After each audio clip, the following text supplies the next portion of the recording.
In your view, will this constituency Labour Party end up accepting their former foe?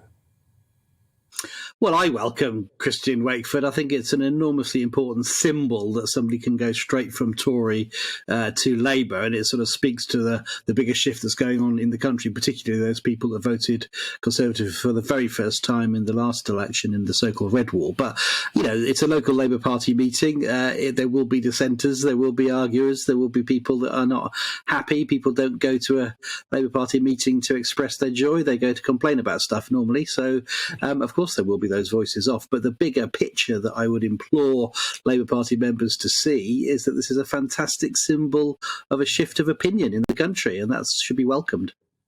That's certainly the view of the leadership of the Labour Party, and potentially it's a successful electoral strategy. There are, however, those voices within Labour and adjacent to Labour who think that this is a bad route to go down. The Momentum campaign group has spoken out against this, and some members of that constituency Labour Party, of his own constituency Labour Party, have been saying this is a guy who voted against progressive motions, someone who potentially can't be trusted and shouldn't be sitting as a Labour MP.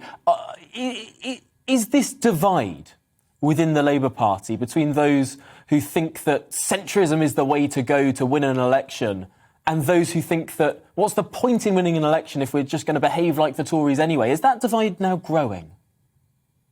I don't think it's growing. I think it's being largely settled. I think there is now a consensus developing inside the Labour Party that we need to get on and win an election and to get rid of this awful Conservative government. And the tactic of trying to get your opponents to join you and to come over, of course, is the way you win. We need thousands and thousands of people who voted Conservative to vote Labour in order to win those seats back and more besides. And the symbolism of a member of Parliament doing it in such an amazingly dramatic and theatrical fashion, of course, cuts through to people, and people say, well, actually, maybe I can swap my vote just as he has done.